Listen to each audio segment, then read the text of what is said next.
TV atibatike zvechopu chopu. Breaking news, dziri bad news futi. Akudyiwa rinopisa gore rineri. Ladies and gentlemen, ndauya ndine nyaya ya Moses Mpofu and Mike Chimombe. Vakomana vembudzi presidential goat scheme vari kunzi vazosvika nyaya yavo kwamvura yacheka makumbo. Andiziva kuti chikunyatsoitika chinhu chekuti ndingozi boss paringonzi nhasi pozombonzi sentencing yavo inozoya mangwana ponzi ayo inozoya mande. Muri yeZimbabwe I don't even know kuti zvinopera sei, but these guys they are complaining panyaya yavo because now vari kunzi vari kufesa up to 35 years mujeri. 35 mwana wemunhu akavharirwa ndo dziri kufeswa panapa nevakomana ava, kuti ndo makore avanokwanisa kuita se kungopiwa ndo nacho state ndo zoita kuti right isusu tiri kungotarisa kuti something like 35 years, but vari kucomplaina because Chimombe ari kutaura kuti inini ndine vakadzi up to 3 and ndine vana 15. Mukuzviona vana vangu vachitoriwo vadiki vanotodependa neni, ndini baba ndine zvese breadwinner. And on the other side Moses Mpofu ari kuti ane vana 9 vese vanenge vachitodependawo paari vachitoita yavari kuita yese iyoyi. But inini ngatitaurirani, ngationesane zvinhu izvi tione kuti zvinopera sei zvinhu zviri panapa izvi. This is Mike Chimombe. Vakomana vaidirana doro rinodhura mamoyeta nemachinchi mashampopa that ngirikindaria nema edge of spades vachingodirana maoko ngoti uya timbodhakwa rinenge richa $3,500, the most expensive champagne. Vaidzitora vachidzidira mumaoko. Ndakatombotaura nyaya yacho ndikati guys, mari yekushanda chaicho handifungi kuti munhu anowaste that to that extent. Ndosakara ndichidzaona kuti tarisa business people chaivo ndana strive masiwa vave wekuti aumona achidira dorero pasi achita zvekuwesta kana kuita sei. Is the only guy wandakatonzwa kuti nekukura kwakaita mabusiness ake aitonzi iye ane one motor chete ndo yaanongofamba nayo anongorely nayo, and that car is in South Africa chete.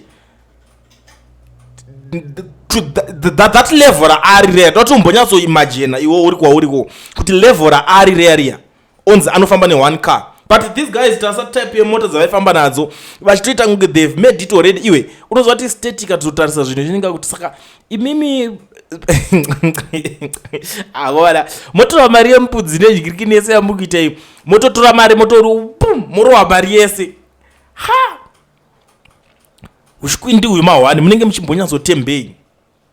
Now word in the street zviri kunzi zvoni vakomana ava vakukumbira ruregerero kuna president Mnangagwa kuti tiri kukumbirawo ruregerero baba pakabhaizika paproject yakaitwa yembudzi iyi. Aiwa ndo inonzi chaikuda kana chokusema iwe chenjera kashamwari. Panenge pachipisa. I'm telling you aizvokutokumbiwa kunokumbira ruregerero kuna president Mnangagwa ratori rimwe dhiri. Pozi even these guys ndikuna vari they know, they are convinced brain dzavo kuti munhu wavakatadzira vakuchinyatsotaura manje kuti munhu takatadzira ndinhingi pano, and the only way out, the only option ndeyekukumbira ruregerero. Imagine kuti unongone the best lawyer in Zimbabwe uchiti ndori kukumirira kuti iri lawyer rinopedza basa harina defeat panyaya idzi, nyaya dziri controversial like idzi lawyer rinopedza. Unoona lawyer roro richita kudikitira zvekudikitira zviya. Unoona lawyer akudikitira mukoti watotongwa kudhara. Usasamirire zvichataurwa namagistrate, usasamirire zvekuzonzi judgment yako yachiti watotongeka kare. Wasted waitwa mari chete. Now nyaya iyi inofanira kuita a lesson kune vanhu vakawanda vari into ZANU-PF. Guys, zivai zvinhu zvamuri kuita. ZANU-PF zvoinoita inogona kusiya uchiita mari. Inoona kuti mutone vamwe vacho vanenge varimo vanotokuassista mukupara mhosva usingazivi kuti uri kutoipara. So pane tenda rakadai so like vamwe vanoti kana chiland baron kune mastenja akutengeswa akadai so like what happened to Mdarageza paya makazvionera imimi musi wakangobuda achingoti zvigananda right zvinofanira kuenda, everyone must go right. Masona anofanira kubva atoenda futi orongedza mabhegi ake oenda gagara arongedza aenda right. Pakabuda justice minister Ziyambi akati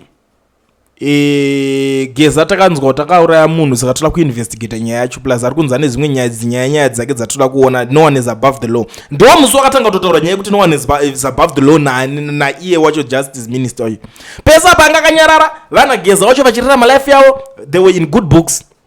But kubva musi wakangobuda achingoti we must go zvakaita nana Tagure wake chichichi vazvatotanga. And actually for your own information Geza was against Tagure and this young boy Chivayo, but I not Chivayo apart pasina kanyanya kukura static. He was against Tagure because azanga to Tagure ari kuzotora makampani chichi Tagure ari kuzodai so gradually ragara na Tagure because Tagure ndiye aimanyisa chinhu muzanu PF up to now achienda kunana ziyambi futi vava vachitaura kuti vakomana endai munotsvagai ma loopholes apa tiwedzere 2 years kuti munhu angagwa asvike ku 2030. Why achifirira kuti okay plan A or plan B izvozvo munhu ndimukona kuti Tagure ari kumhanya nemaralika ari kumhanya achita marali ake achiunganidza kuti vaimbi achididididi achitodidididi ari kutogaina momentum ari kutorova is something like a campaign yaari kutorova yaari kutoita ipapo.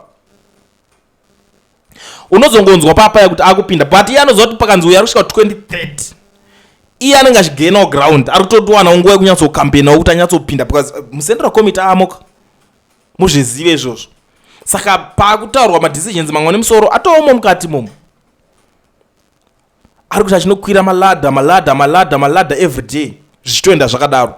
But chinoitika pazanu PF like inini point yangu yandikuda kungoenza ngomeka panapa zanu inokusiya inokutora yokusumudza zvekusumudza zvefake yobva yakudonedza like what they are doing to nigirikini what they're doing to Mike Chimombe and Moses Mpofu. Like now, varikuti kuhanzi kune national youth program recruitment at ZANU-PF headquarters. Itori skiri kupanana ma opportunities. I don't know kuti why is the recruitment for the taxpayers funded national youth service program being conducted at ZANU-PF offices. I don't even know why. Honestly speaking, I don't know why.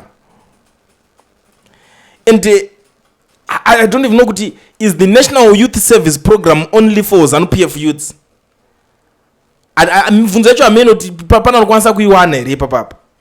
And are they even aware that it is unconstitutional to conflate the states with your party this way? Do they know that?